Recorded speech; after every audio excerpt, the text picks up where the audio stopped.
The broadcast is now starting. All attendees are in listen-only mode.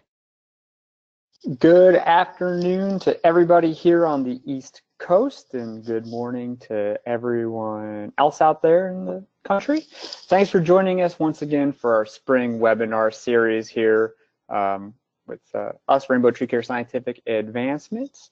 With us today, as always, help us administer this webinar and answer any questions with us. Of course, we are living in some unprecedented times, and if you've been on one of these webinars already, you know that we at Rainbow are here to continue to serve the industry and you, our clients, and we, of course, really thank you all for your business and your support through all of this as well. So thank you to everybody. We have another webinar coming up later on this week. This one right here, it's PHC Basics, technical training. This is going to be a really great webinar. It's hosted by one of our colleagues, my colleagues, Chris Haugen. And this is really can be something that your technicians could take advantage of, or if you have some new folks and even some old folks that just want to kind of learn more, get reacquainted with the proper mixing and application process of pesticides, be a really great one for them to sign up and look at. We've had quite a few webinars already this spring. You can see them listed here, and they're all recorded, and they're on our website as well as our YouTube channel. So you can check us out on YouTube. You could also go to our website there at treecarescience.com, and that's a /webinars. And of course, if you have any other questions about any other topics, pests, diseases, equipment, let us know. Reach out to your local territory manager, your arborologist, and you can always email us at info@treecarescience.com. Quick little housekeeping here. So one thing we always like to start out with a safety assessment.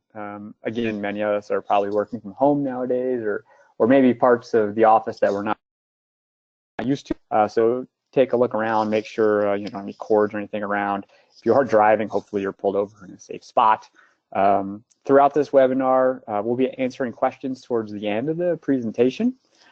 So if you're not familiar with GoToMeeting or GoToWebinar, over here in your upper right-hand corner, you have a little box that looks like this. If you click on that little arrow, it'll pop out a larger dialog box. And then there's a little section that says questions. You can type in your questions right there. And as mentioned, Matt Karst is with us here today helping out. And so Matt will be able to read and answer questions throughout the broadcast today. As mentioned, also, if you've been on this webinar series, you know that we put these together quickly. Certainly, quality is high, but we did these things quickly, so we were unable to get pre-approved for ISA credits. However, this will be worth one ISA CEU, one International Society of Arboriculture CEU for certified arborist and things like that. At the end of this, you will get an email that will go through the reporting process. So it's fairly easy, it's fairly simple, and again, you'll find an email within 24 hours. Don't panic if it doesn't come right after this. It can take some time sometimes, but you'll get an email about how you can self-report your ISA CEUs. And again, if you don't receive that email, you can always reach right out to us at info@treecarescience.com, and we'll make sure we'll help you out. I always like to introduce this slide, just our commitment to research. So you know, when you're dealing with Rainbow Scientific and Rainbow companies, know that everything we do is backed in peer-reviewed or at least replicated, trialed research. So we stand on this. This is one of our core values. And again, just an example of our Rainbow company values. And I always point out two of these. One, of course, is science-based. Everything we talk about here today is backed in replicated research. We're not going out on a limb hoping something that we recommend works. We know it's going to work. We know it's going to work at least to a certain degree of certainty that we can communicate with you. And then the other part of this is this honesty and integrity. So these are the two I always like to point out. Again, we are here to make the industry better. It might sound a little highfalutin, but that's what our goal is to improve the tree care industry and plant health care industry. There's a picture of me, if you're wondering what I look like. It's actually an older picture of me. I have a little more gray hair now, but there I am. I'm an arborologist with Rainbow Tree Care Scientific Advancements. I live outside of Charlotte, North Carolina, but I get a chance to travel the country and meet everybody. So with that, let's get started. Today we are talking about Mectinite. And we are really excited to bring this product to you out there in the marketplace. And we're going to talk about Mectinite. So our outcomes for today is we're going to talk about what is Mectinite. We're going to go through the product details and some of the operational efficiencies. So what makes Mectinite really special. And then we're going to talk about common landscape pests that you can use to that you can use Mectinite to manage out there on sites. And specifically, we'll look at borers, caterpillars, beetles, and spider mites. So first, what is Mectinite? Mectinite is a 4% emamectin benzoate product. So many folks are familiar with emamectin benzoate as the premier product for treating emerald ash borer.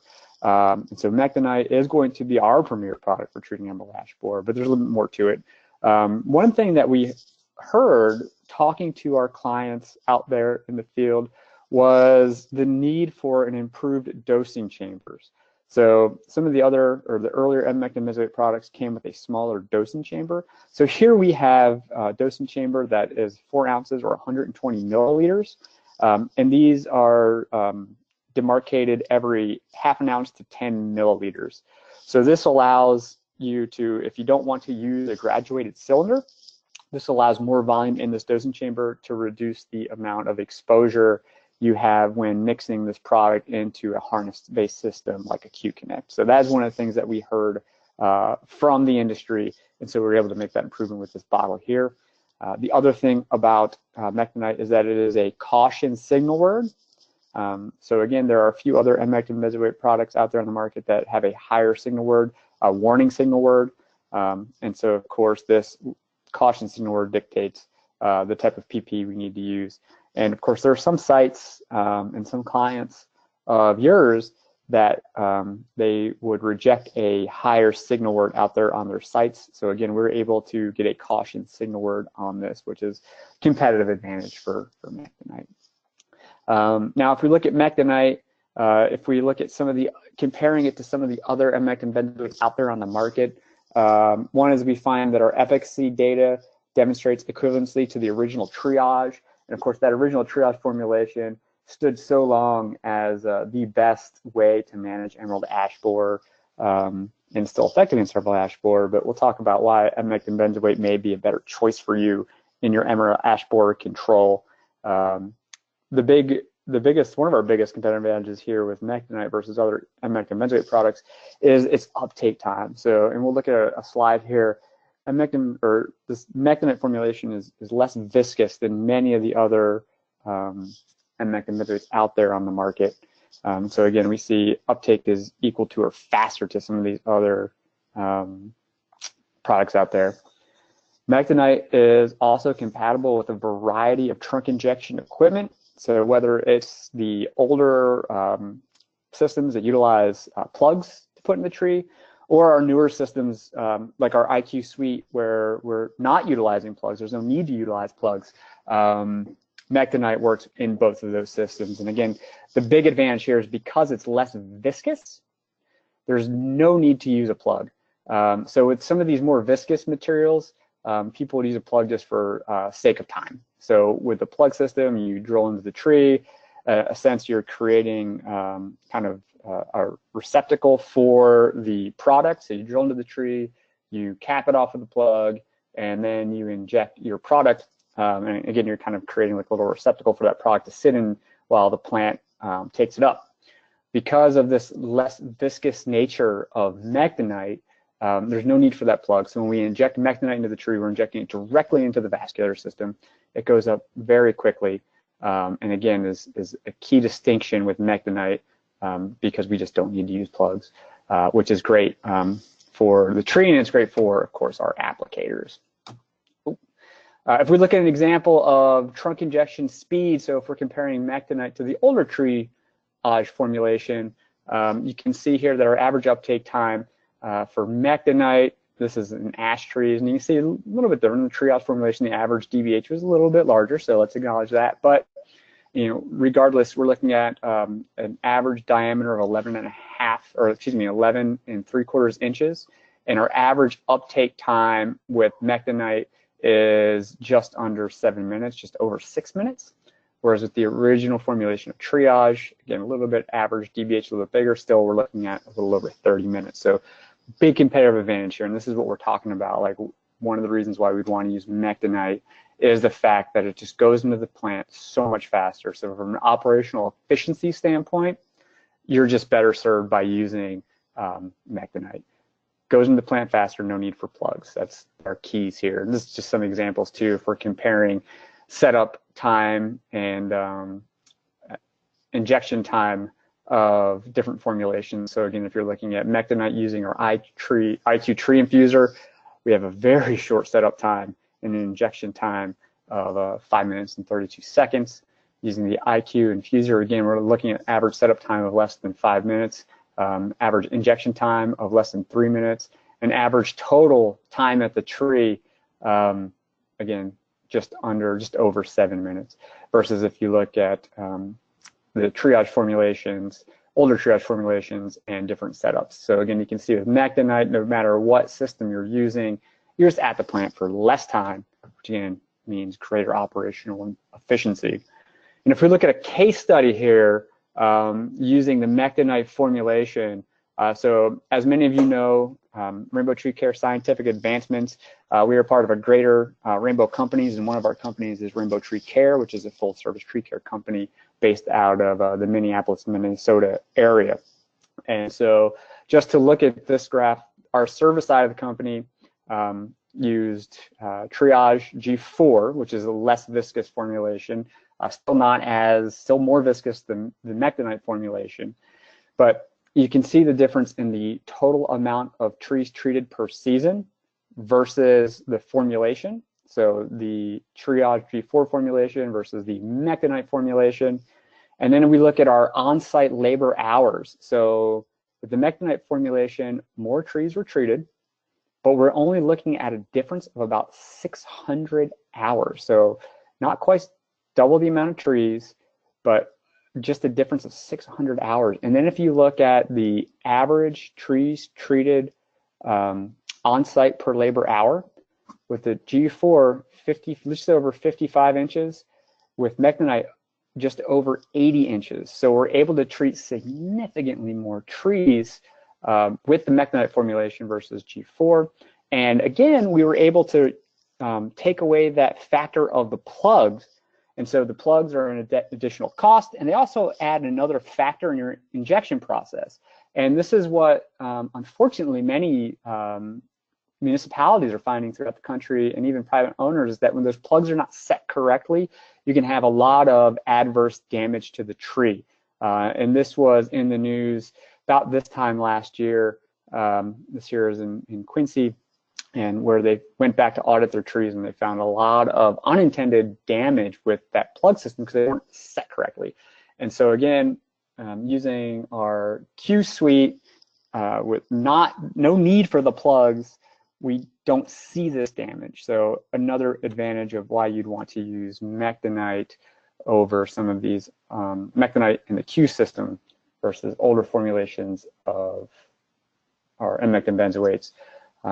Or more viscous versions of emectin benzoates and the plug system. So key takeaway, Mectinite from a formulation standpoint is less viscous, it goes into the plant much faster, and there's no need to use a plug with this, this formulation. But now really what we're here to talk about is what the heck else can we use it for? So we know that emectin benzoate, Mectinite, is going to be just the star of any program for emerald ash borer. But if we look at the label, there's a lot of other pests that are labeled on here. So we see things like caterpillars. We see things like Japanese beetle.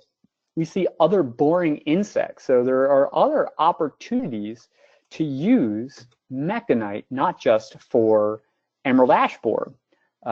So if we just look at an example, this is a high-level review of some of the work that we've done over the years. A lot of work with emerald ash borer, of course, but looking at several trials with gypsy moth, looking at eastern tent caterpillar, winter moth, orange-striped oakworm, gall wasp, as well as Japanese beetle, we find that Mectinite, when applied as a trunk injection, can work very well on these other pests. So if we continue on here and we look at, I always like to set up, before we start talking about treatment, I always like to just put in context this idea of the appropriate response process, where we are setting action thresholds, we are going out there, we are monitoring sites, we are diagnosing correctly what the problem is, and then we're going about doing management strategies to prevent, infestation. But at some point in time, then we do need to reach some kind of control threshold, and we need to choose what is going to be the best product for the site and the pest and the situation. So that's what we're going to focus on here. And of course, we've had several webinars on emerald ash borer, and I would just be remiss if I didn't mention emerald ash borer and Mectinite, because we know it works so well.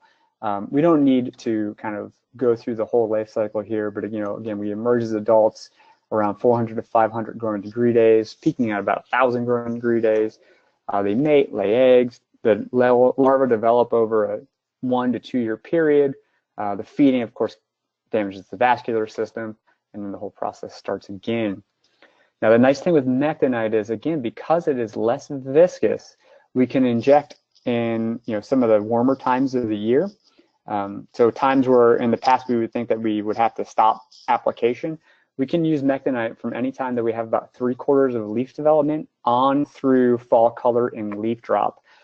And I've been up in West Virginia, the mountains of West Virginia, where we're, just yellow leaves right there in late fall, right around or just after Halloween time. And we injected trees with that Mec-Knight formulation, and we had no issues with the product going in. So we have a long treatment window with Mec-Knight. And of course, we know with our boring insects, we're going to get at least 2 seasons of control with boring insects. So just looking at some data, if we look at emerald ash borer, and we're looking here at Mec-Knight formulation versus triage formulation, which we know has worked very well, versus our untreated controls. And here we're looking at percentage dieback, but more importantly, in this case here, we were counting exit holes. And so if we look at our Mec-Knight formulation, we're having no exit holes after 2 years of application. With triage, we're only having 4 to 6 exit holes, but they're untreated, we're having 8 to 15 exit holes. And then if we look at the number of galleries, again, with Mec-Knight, we're seeing 6.6 galleries. With triage, we're only seeing 14 galleries. But with the untreated, we're seeing 55 galleries. So we can see here the demonstration of Mec-Knight working very, very well for 2-year control of emerald ash borer. These are just examples. Again, this is the Mec-Knight formulation, where here you can see our average tree size is about 33 inches in diameter. And that's a good size ash tree, especially up there in Indiana. So we're here, we can see the Mec-Knight formulation working just fabulously, protecting these trees, versus in this trial, our untreated trees, significant dieback. So great examples here of Mec-Knight working very well against emerald ash borer in this replicated research. Again, we have our, and this is actually flipped around, I apologize for that. This is her treated tree, obviously, and this is our untreated tree. And again, here's some more pictures of our emerald ash borer research. And just, again, time after time, our Mec-Knight formulation doing very, very well to protect these ash trees. But what about other boring insects? So again, we know that emerald ash borer is in the genus Agrylus. And there are other common Agrylus beetles that we deal with in the landscape fairly often. Again, in nature, these Agrylus beetles go after stressed out trees. So where we have situations with stressed out oak trees, we often run into 2-line chestnut borer. Where we have birch trees outside of their native range, so a lot of our European birches that we like to plant in our landscapes, we often find bronze birch borer. So Mectinite, not only will it provide 2-year control, at least 2-year control on emerald ash borer, but it'll also provide the same level of control for these other Agrylus borers that we deal with and are more common throughout our country, and ones that we've been dealing with for a very long time. So this is just an example of 2-line chestnut borer and bronze birch borer. But we also have other boring insects outside of the Agrylus genus, or beetles, and one of these would be the clearwing borers. So as a note, with our Agrylus borers, birch borer, for years we've managed those with Zytect or imidacloprid, or Transtect or Dinotefuran. And those neonicotinoids work very well on those agarylus spores, especially our native agarylus spores. Now, a distinction is those neonicotinoids do not work well on lepidopterans in general. So a lot of our caterpillar pests, again, we're not going to rely upon Zytec, Transtec, imidacloprid, dimethafuran to manage those pests. Our clear wing borers fall in that category. So clear wing borers are actually moths. Sure, they mimic maybe a wasp of some kind, but it's a type of moth. It's a lepidopteran. And so in the past, using things that work very well in a lot of different species of insect, we haven't had a really good systemic tool against clear wing borers. Some of the common ones we deal with throughout the country are ash lilac borer or lesser peach tree borer. That would be representative of these insects right here. There is a lesser peach tree borer emerging from a stem right there. So in the past, we've had to use bark sprays of our pyrethroids. Timing can be very, very tricky with that. So if we have a tree that's greater than 4 inches in diameter and we're worried about it being affected by clear wing borers, we can inject Mec-Knight into that plant and again get that 2-year control, at least 2-season control of the pest, which is great. Some other pests that we have that fall outside of our normal agarylus spores would be our ambrosia beetles. So we're looking here at like black twig borer, which we find really commonly along the coasts here in the southeast. Polyphagus shot hole borer, also known as invasive shot hole borer. Some of these other ambrosia beetles. And so again, the key distinction here is most ambrosia beetles are only going after stressed out trees. So most ambrosia beetles we're not too really concerned. We know that if we make the tree healthy or keep the tree healthy, we don't need to do prevention for them. But some of our invasive or exotic ambrosia beetles, like black twig borer, like invasive shot hole borer, can go after a completely healthy tree. And so this is where Mectinite can be used as a potential here. And if we're looking here at this trial that was run here by Trek in Florida and the USDA, if we're looking at different treatments here versus M-mectin benzoate as a trunk injection, we can see that we had no immature stages survived in this trial versus these other products here. And so the control, when we look at the number of immature stages, are the same, pretty much the same in all of our other treatments. But with M-mectin benzoate, we have almost no immature stages here. So while some of the damage may have already been done, we're stopping those newer generations from maturing and infesting other trees. And so that's what we're really trying to do here with these stem injections. So again, Mectinite can work on a whole host range of our boring insects. With that, they'll get 2 seasons of control. So as just to sum up that boring insect conversation, our native agarylus borers like bronze birch borer and two-line chestnut borer, things that we've been dealing with for years. Our clear wing borers, where we haven't really had a good systemic product ever. We've always had to rely upon sprays. Now we have a trunk inject systemic that works very, very well. And then finally, like our ambrosia beetles, which again, generally are going after stressed out trees, but we have some invasive species that can go after live trees, and it's a way to manage that population. So other great uses for Mectinite. Now let's get away from boring insects and talk about some other boring, or not boring insects, but let's talk about some other insects here, like our leaf-feeding insects. So as folks know, we don't have very many good products that systemically control caterpillars. Mectinite works fabulously on caterpillars. It'll give you a full season of control, so you'll get a solid season of control.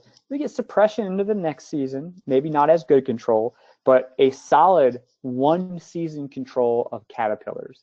The nice thing about this is the operational efficiency, is that you can inject Mectinite early on in the spring before the caterpillars have emerged and get full coverage throughout the entire season. So it allows, again, for operational flexibility, because when we look at some of our other systemic options, we only have one other systemic option that has a very tight window for application. But let's look at some common ones. So common insects that we run into, or common caterpillars we run into, would be the eastern tent caterpillar. These guys apply early on in the spring. They affect many different species, mostly our cherry species, prunus species, as well as crab apples and apple species, the mollusk species. They overwinter as eggs, and they hatch early, so 90 to 190 growing degree days. This is really just as leaves are starting to come out. Another common pest that we find more on the East Coast, of course, and in the Northeast to be specific, is gypsy moth.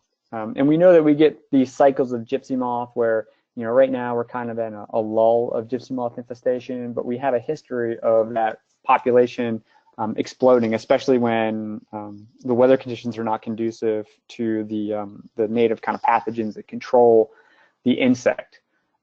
These guys can be tricky because, again, they come out early, they feed for a very long time, relatively speaking, and they can cause significant damage. And we all, you know, again, if you've lived on the East Coast for any period of time, you know exactly what that can be like. Now, one that we deal with here more in the Southeast is orange-striped oakworm.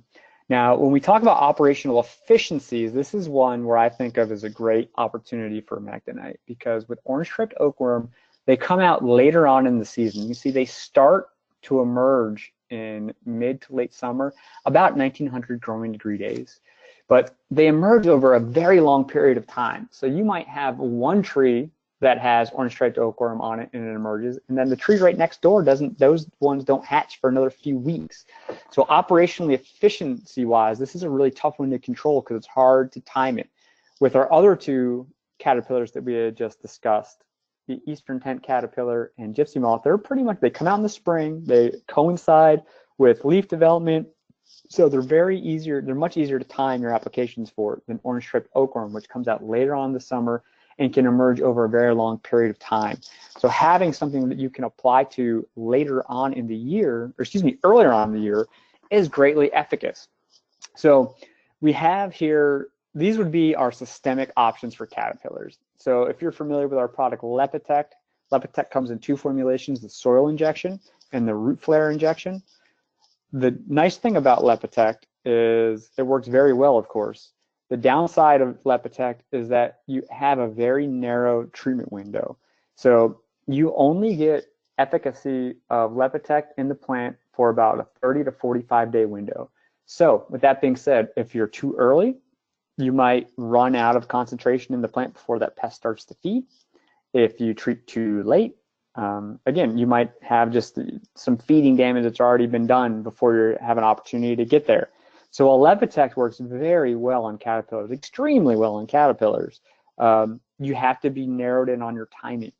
Whereas with Mectinite as a root flare injection, as long as you're there within 2 weeks of feeding, you're going to get activity up into the plant, and that activity is going to give you a full season of control. So again, really allows for a greater operational efficiency and is super effective on caterpillars. And so if we look at some data, so this is on Eastern Tent Caterpillar with Dr. Herms and Nielsen. And so if we look here at our average here, so we have 4 replicants in this case here. If we look at our, so this is again Eastern Tent Caterpillar. If we look at our untreated, we have over 10 caterpillars that survive. If we look at triage, the original formulation, we have 1 caterpillar that survives, pretty good. And if we have our Mectinite formulation, we have 0 caterpillars that survive. So this is 7 days after treatment. So within 7 days, we are seeing mortality of these insects on fairly good sized trees, again, greater than 15-inch diameter trees on average. So in this case here, within 7 days, we're seeing efficacy very, very well. If we look at another trial with these two here on gypsy moth. So again, we are looking at our average after 7 days in our different replicants. On average, the untreated, we have 18 surviving insects. With our triage formulation, we have no surviving insects. And I love statistics because with our Mec-Knight formulation, we have less than 1 live caterpillar. So regardless, Mectinite working extremely well against gypsy moth. Here's another trial that we had run recently. This is in North Carolina. This was in partnership with Dr. Steve Frank at NC State. Here we're looking at nuttle oaks, and again we're looking at gypsy moth. And so you can see here, this is 48 hours after feeding. So in this case here, the trial setup was we injected the trees, we collected leaves from the trees, and then we put the caterpillars in petri dishes. So they had no choice but to feed on that plant. So within 48 hours, we still had 10 live, healthy caterpillars in our untreated. But we only had, of those 10 that we began with, only 3.5 survived after that 2-day period. And again, if we followed that trial out, we would find that the rest began to perish as well. This, as I mentioned earlier, this is orange-striped oakworm. So again, this is a perfect example. We injected these trees early on in the season. So we injected right after full leaf out. Orange-striped oakworm doesn't come out until later on in the summertime. And so if we look at our untreated control versus our Mectinite, with Mec-Knight, we started with 8 caterpillars. With our untreated, we started with 9 caterpillars. And again, this is a replicated trial. There are several replications here. If we look at 48 hours, 2 days later, we had less than 2 caterpillars survive. And in this case here, some of those caterpillars didn't make it through the control, but still, we had significantly less caterpillars survive on our treated trees, which was really great to see. So again, Mectinite just works really well on caterpillars. Looking at some more caterpillars, we have winter moth. This is one that is can be a real pain to manage, especially up in the New England area. And if we look at our different treatments here, so here we're looking at some industry standards. So Conserve is commonly used on these insects. Upstar, which is a pyrethroid. I believe this is bifenthrin actually. And then we have our Mectinite formulation, and then azadirachtin, which people have played with as a trunk injection as well in our untreated control. So those are our treatments. And if we look at our percent larval mortality, so if you look at our untreated control, which is this dark band here, we have about 25% of that population perished. But if we compare that to the Mectinite, we have about 75% of that population perished. So you can see again, Mectinite just working very, very well, actually outperforming the industry standards. And in this trial here, the azadirachtin actually performed worse than the untreated. Kind of summing up this caterpillar conversation and show some better pictures here. This was a trial that we did here in Charlotte, North Carolina on willow oak on cankerworm. So for years, cankerworm was a huge pest of our trees. And so if you look at an example of the defoliation done by, so this looks like early leaf out, but you can see we have a fully leafed out tree, which should be a fully leafed out tree. These are untreated willow oaks compared to our oaks treated with the Mec-Knight formulation. So again, you can see just working very well, making people very happy, and just unintended, here's some photos of that kind of webbing. These cankerworms make these webs and they get down, silk technically, and they get down, and people are just not happy with them, but working really well in this case here. So again, Mectinite, just really great option for caterpillars, especially caterpillars that are affecting very large trees, and especially caterpillars affecting very large trees where the timing can be really difficult to get to. So let's move now on to another common problem that people are onto, the Japanese beetle. Again, most of you are probably familiar with Japanese beetle. They have one generation a year. They spend most of their time underground, but for a few weeks in the summer, they come out and they just wreak havoc on the landscape. They come out usually about between 1,000 and 2,000 growing degree days. And phenology-wise, they emerge right around the time linden flowers are beginning to fall off. Oops, sorry about that. So from a tree injection standpoint, as you know, we have a lot of different sprays that we can do for Japanese beetle, bifenthrins.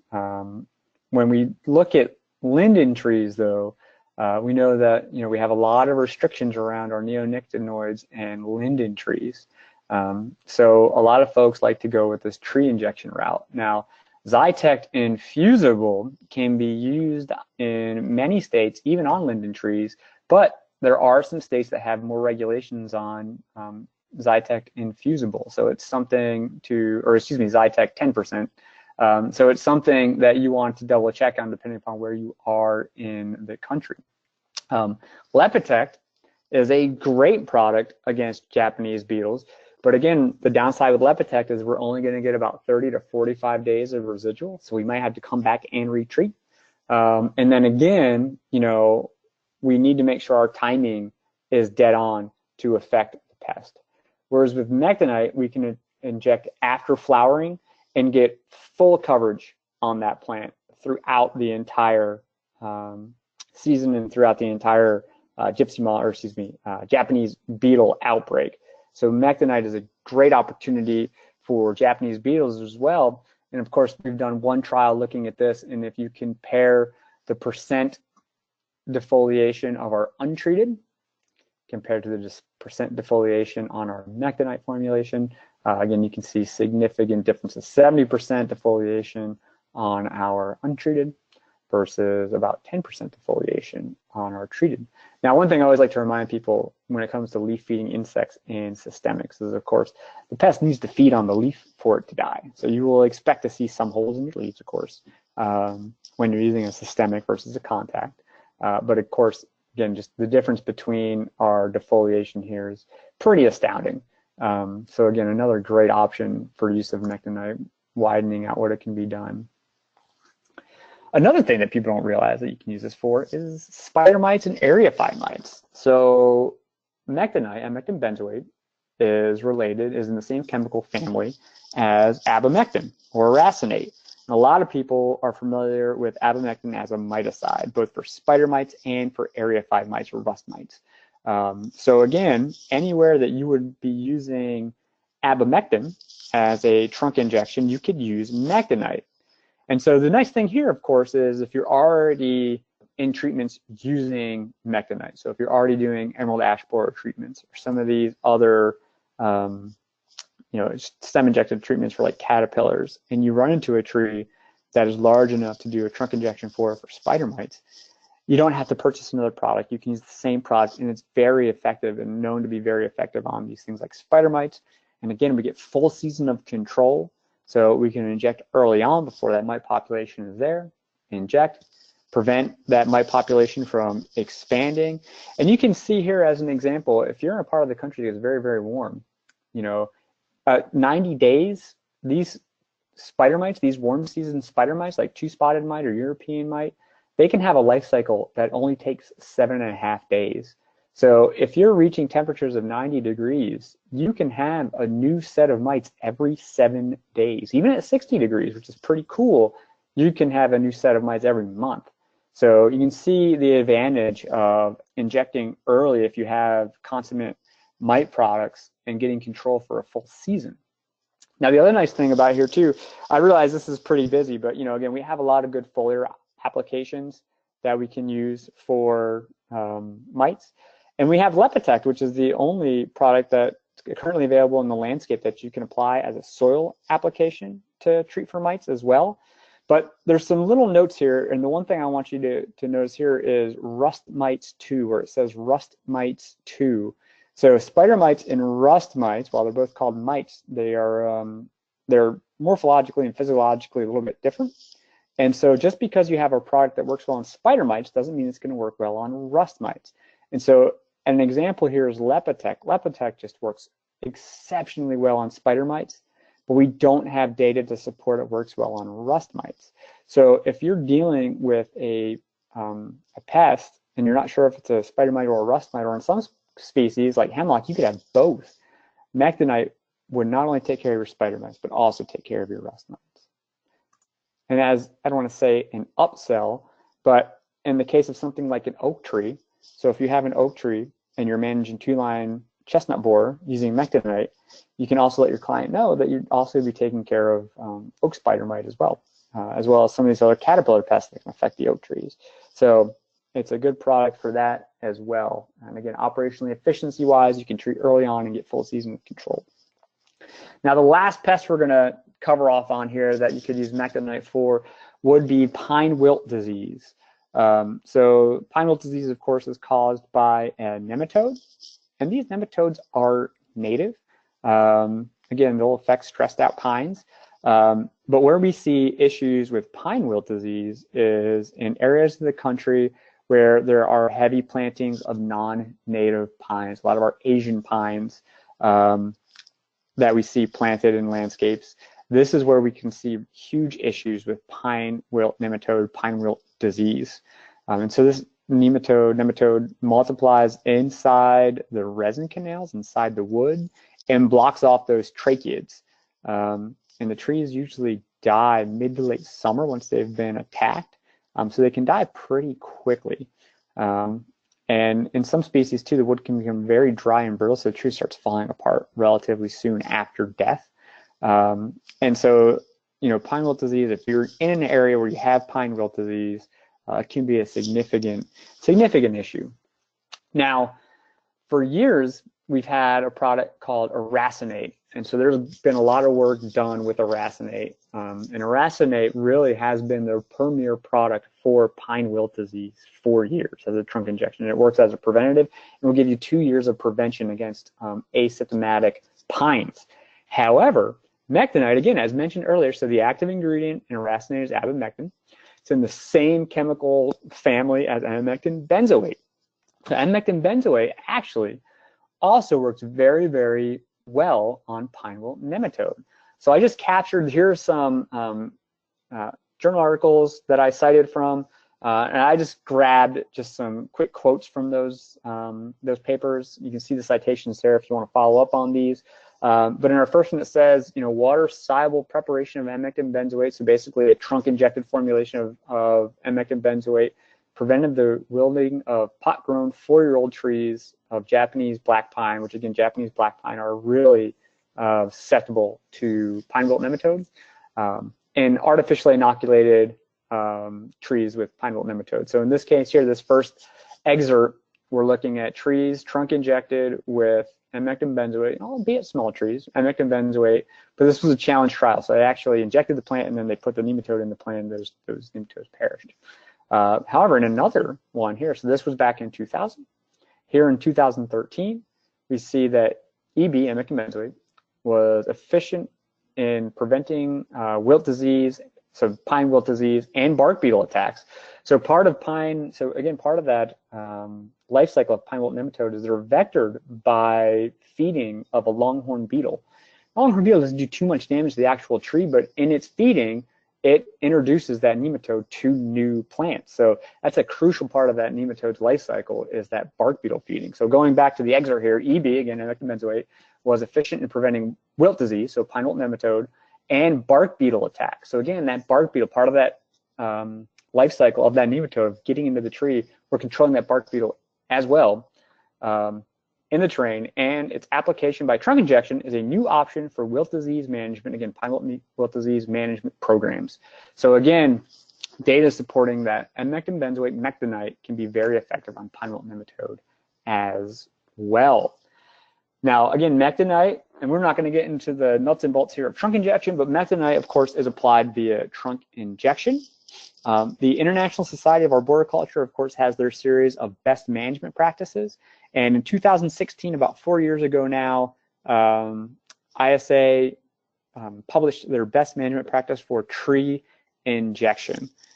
So it was produced and published, of course, by ISA. It was reviewed by 21 industry experts, and it was co-authored by Dr. Tom Smiley of the Bartlett Research Lab and our very own Sean Burnick, the COO of Rainbow Tree Care Scientific Advancements.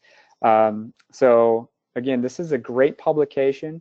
If you're doing any kind of tree injection, I would highly recommend you pick it up. It is pretty inexpensive, it's between $8 and $12, I believe. It's a great publication and would go over all of the highlights of trunk injection. And of course, you can always reach out to your local territory manager or arborologist, and we are happy to go through trunk injection best management practices as well. So as a quick wrap up here, Mectinite is a novel formulation of amectin benzoate. So again, it's less viscous than our other formulations, goes into the tree very quickly, and is ideally applied using plugless equipment. Because of that low viscosity, there's no need to use a plug with this, which of course has a whole host of added costs and unintended consequences.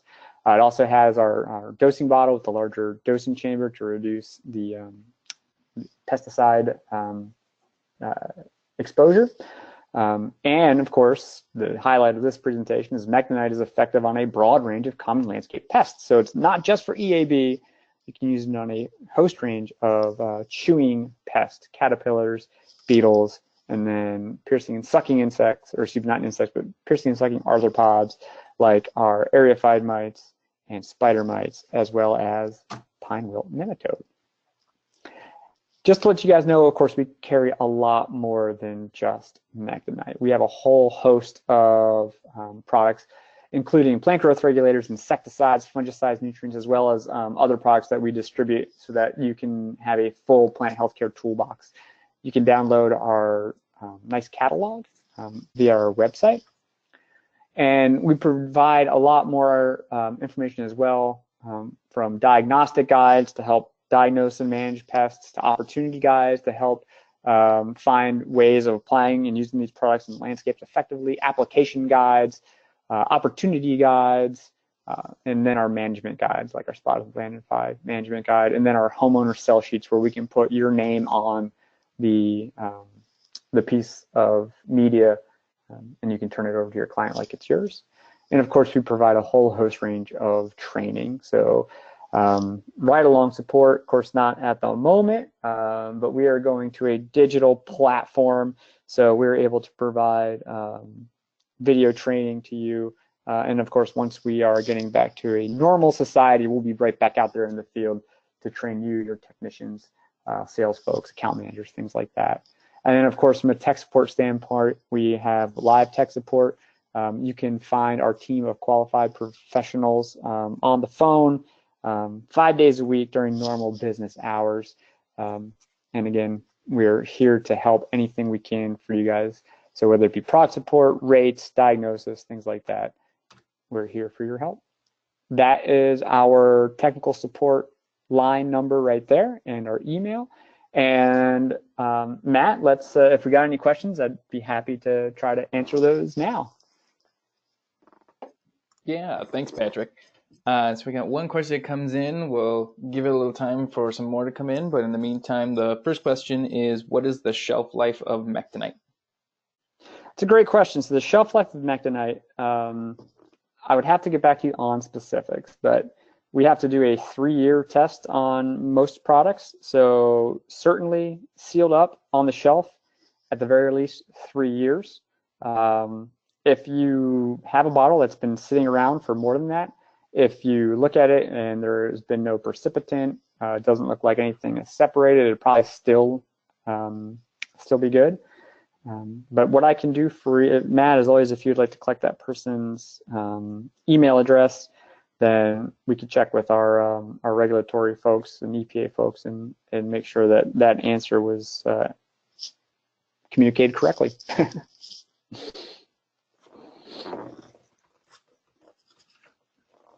All right. It doesn't look like we have any more questions at the moment. We'll give it a little bit of time if anyone wants to ask any questions.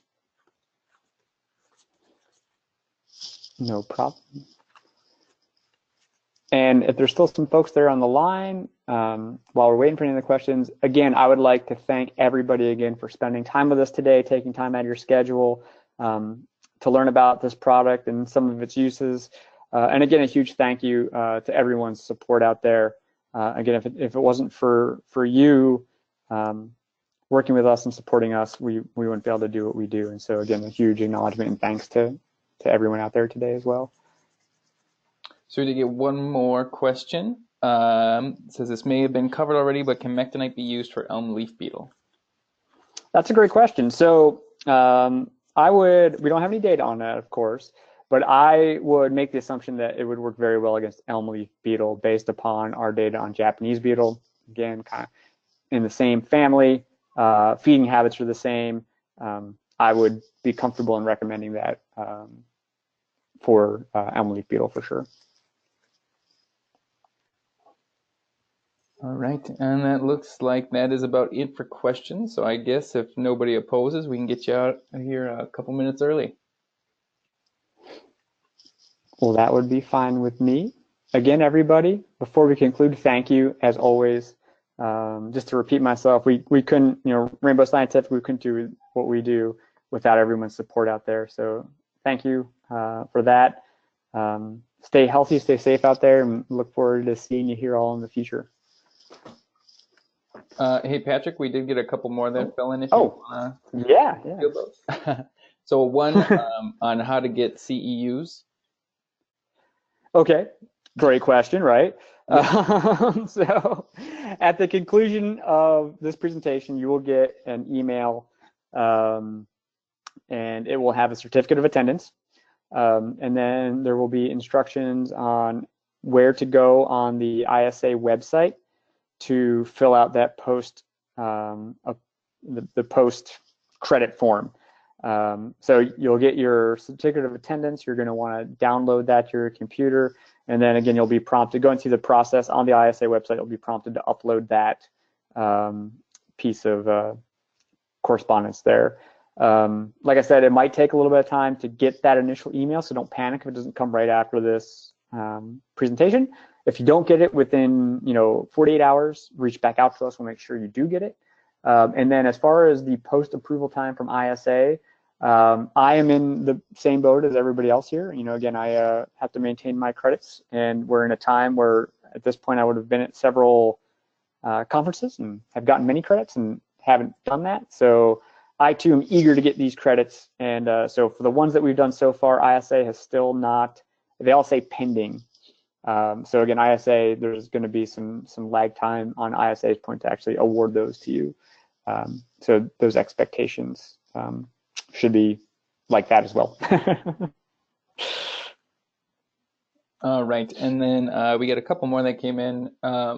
For leaf feeding insects, can you expect 2 years of control from one injection similar to EAB?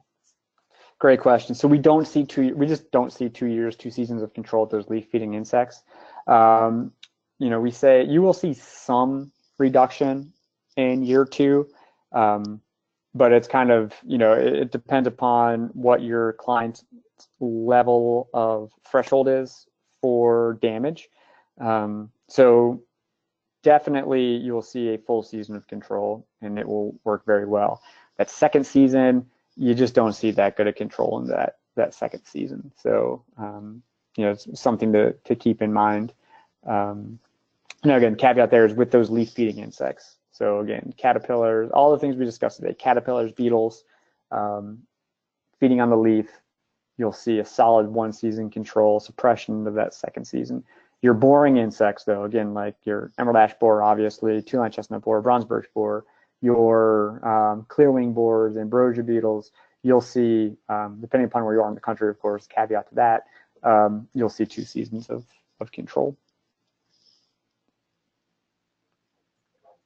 All right, and the last question, and I apologize, I'm going to read this name as best I could for oak leaf eater beetle, Lepitect, infusible, or Mectinite. Oh man, right. So it depends upon the situation. So if you don't have, so they're all going to work well. Let's say in a situation where you're not going to be able to get back out there when that pest is active. So for whatever reason, any multiple reasons, you can only be out there first thing in the spring. And you're not confident you'll make it back out there. I would do Mectinite. It's going to cover you the entire season. Now, on the chance that you are going to, the timing of that pest, you're going to be back out there, then Lepitect or Lepitect infusible are going to work great. And again, when we talk about what is the best method, you always have to remember it's what's going to be effective on the pest, then what are your client's expectations and what's best for the site, and what's best, of course, for the tree. So there might be there might be a situation where the client or the site or the tree or what have you is just not conducive to trunk injection for whatever reason. Then obviously Lepitect soil application, that's going to be your go-to and it'll work really well. There could be the other other situations where soil application is not going to be ideal for whatever reason. Constricted root space. The client doesn't want any type of pesticide in the environment. In which case, then one of your trunk injection options are going to be ideal. And then you have to weigh again, of course, when you can get out there and what that residual is going to be. If you're worried about just affecting that one specific pest, with Lepitect, you have a finite amount of time it's in the tree, so Lepitect direct it when that pest is active. You're going to kill that pest. You're not going to kill anything else. If you want to affect more than one pest on that tree, or again operationally, you're not going to be able to make it back in time, then Mec-Knight's going to be your option. So have to weigh all those things to make your best choice. But I don't know if I answered your question. I apologize. But yeah, there's a caveats to everything. But all three of those products will work well. There was a follow-up, and it was a pest that emerges very early, usually before leaves emerge. So I don't know if that changes your answer at all. So yeah, that would be one where Mectinite might be a better choice because it's going to get up in there. It's going to give you, if a lot of these pests that emerge, that come out before leaves emerge, will have, and again, this is generally speaking, right? So don't hold me to the fire on this, but they might emerge for a longer period of time after those leaves emerge. And then the other part of that too is if you're applying before leaf emergence, your distribution may be slowed. So for something like Lepitech, you might not get as good distribution as fast.